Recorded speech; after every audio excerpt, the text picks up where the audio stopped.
Welcome to Small Business, Big Network, the podcast for small business owners who want big results from their networking. I'm Liz Drury, a freelance voiceover artist who knows that if you're not working, then networking could help. Kaye King is known as the marketing mentor. She says that networking is a really important part of marketing. And also, her whole business idea came from networking. Thank you very much for being my guest on the podcast today, Kaye. Thank you. Thanks for having me, Liz. Now, you're known as the marketing mentor. So my first question is, have you always worked in marketing, Kaye?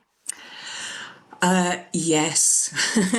Apart from my, those studenty jobs that you do, I started my marketing career, almost 40 years ago, which makes me feel really old. But I joined a marketing agency straight from uni. They had a graduate training scheme and I loved it. I really enjoyed it. And I worked in marketing agencies for about 34 years. Yeah. And it was brilliant.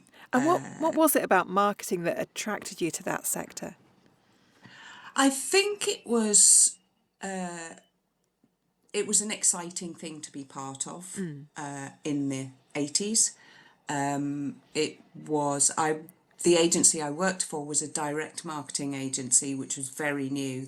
It was the very beginning of using data about people to inform the marketing. And obviously now everybody does that and everyone has access to it. But then it was very new.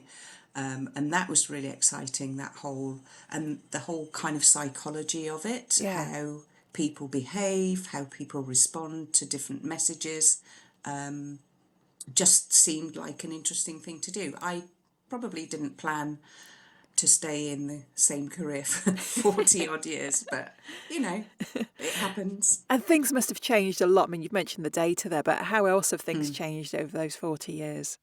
Oh, hugely. I think, I don't know where to start. Obviously, the internet didn't exist then. And weirdly, when digital marketing first became a thing, I was still working in the agency world, obviously. And there was lots of talk about we've got to get to grips with digital marketing. Everybody was being sent on courses to learn how to do various things, what websites were, how to use them, all of that stuff. And I remember at the time thinking, this feels a bit weird, because to me it just felt like it's just another channel. It's just another way of communicating and having conversations with the people that we want to talk to.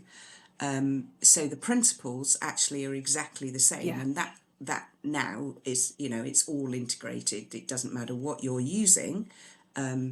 Marketing is, for me, at its heart, it's a conversation between you and the people out there who may or may not be interested in working with you and who may need your help. Mainly now.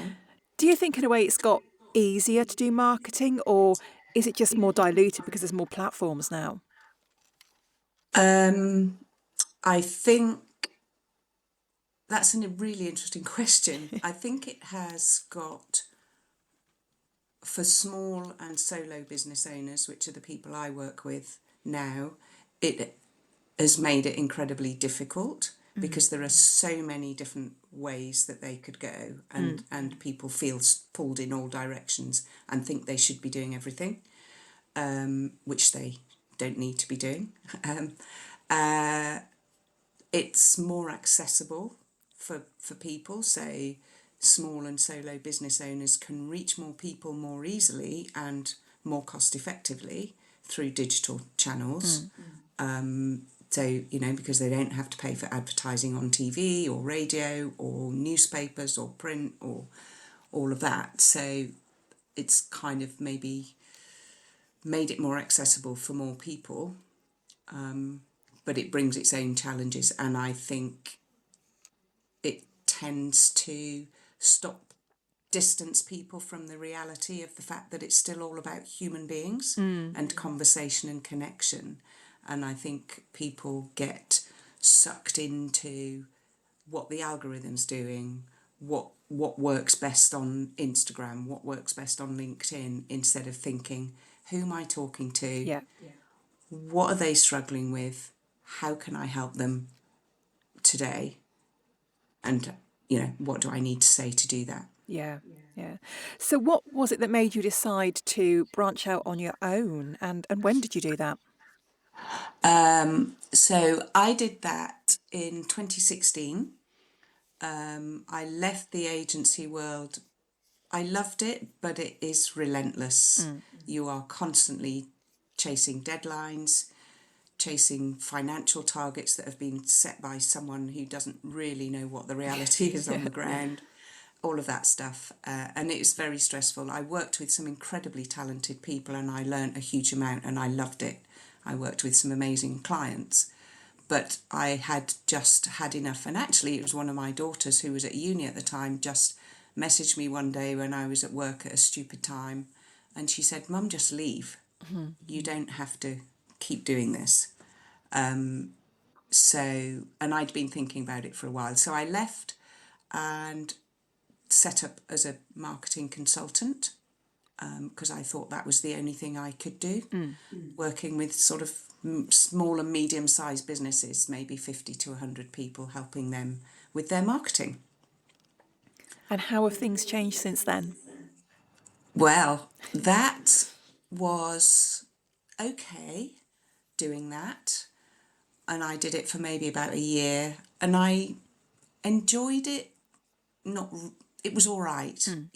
I had some interesting clients. It was okay, but I couldn't do, obviously without the budgets and the teams at the client side, I couldn't do the stuff that was really exciting that I was doing before. The budgets were tiny.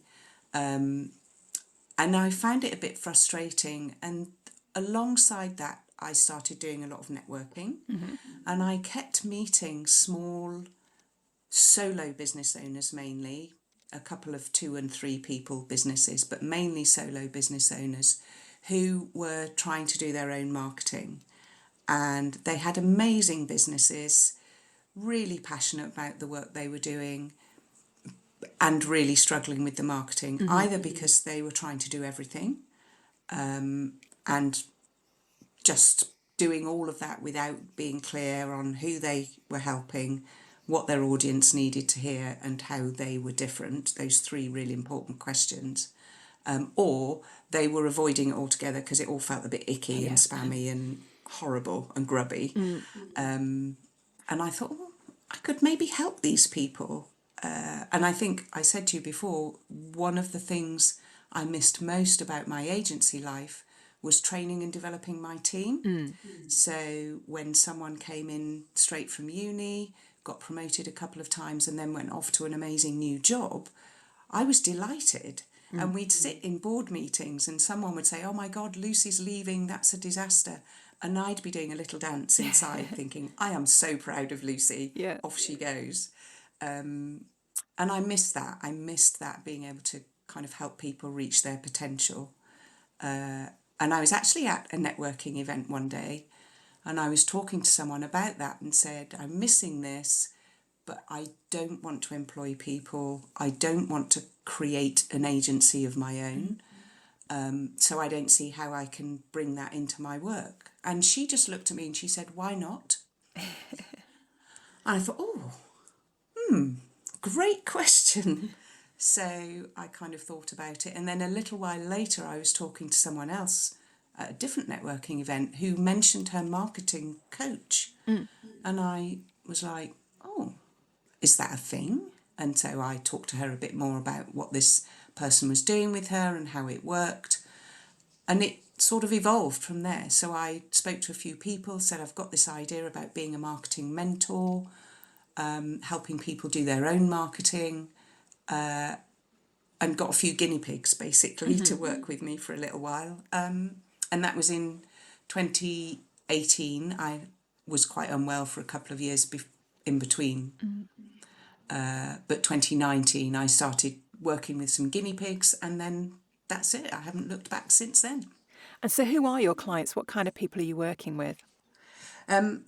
The people I work with are they're coaches, consultants, therapists, people who basically business owners who have a vision to help people have better lives, better relationships, better health, better, more successful, whatever that means, in inverted commas, businesses. So if their mission is to really help other people get what they want, I can help them do that.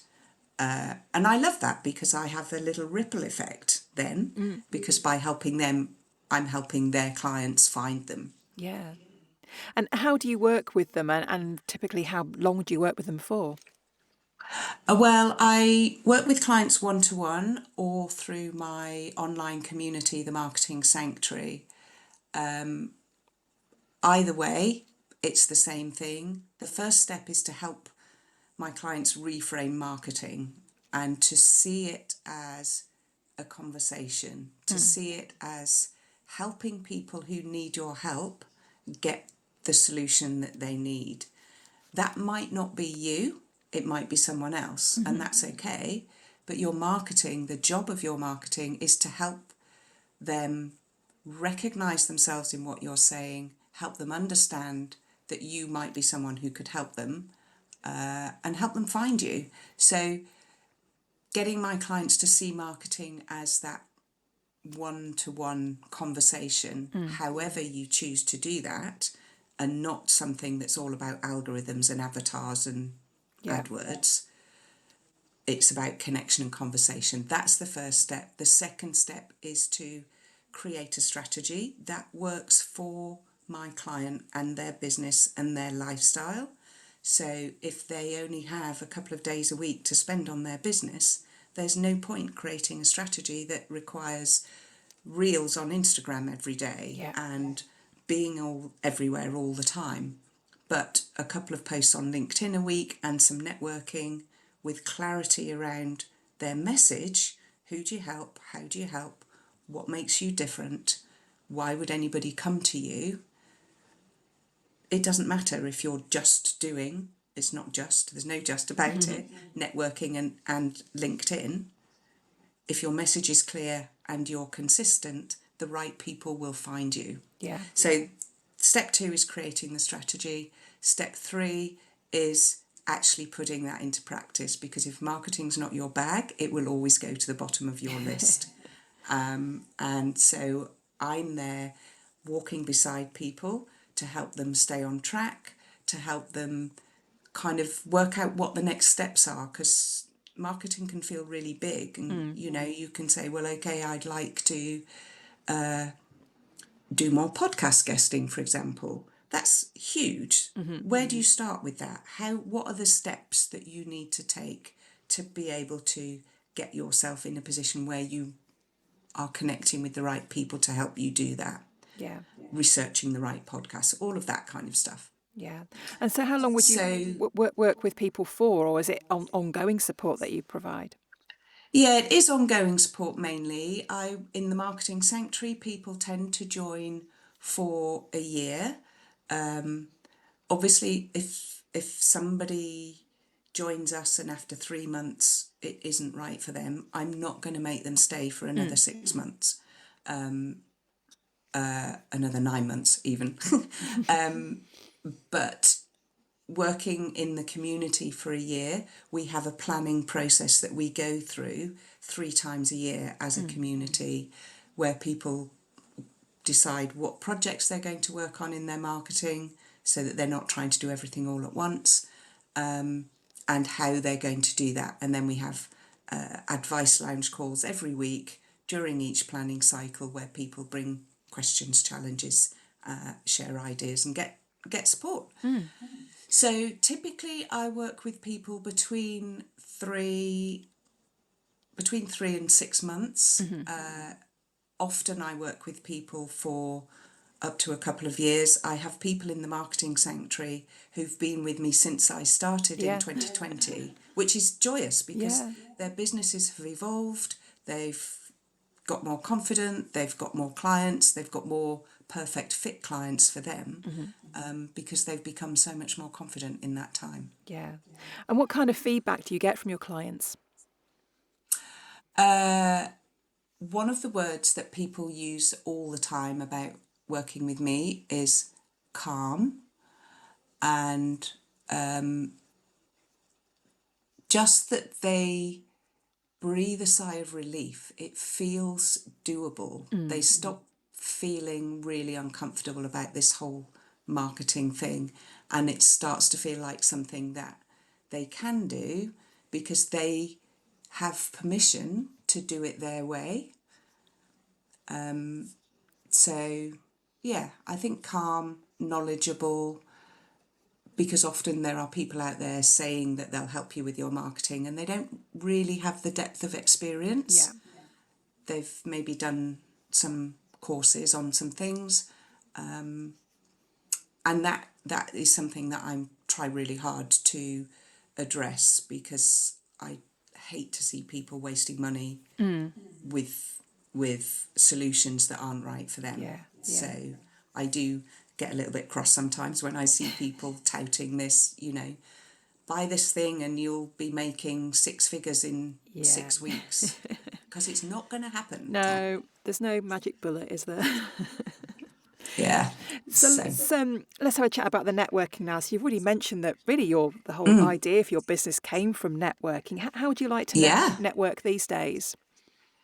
I have I really enjoy in-person networking. I know that online networking, obviously during COVID it was great, and when I was ill I had quite severe chronic fatigue for a couple of years, actually just before COVID happened, and the online networking and online working with my clients was great. Yeah. But there is something about being in a room and having that energy of being around other people that I really value. Yeah.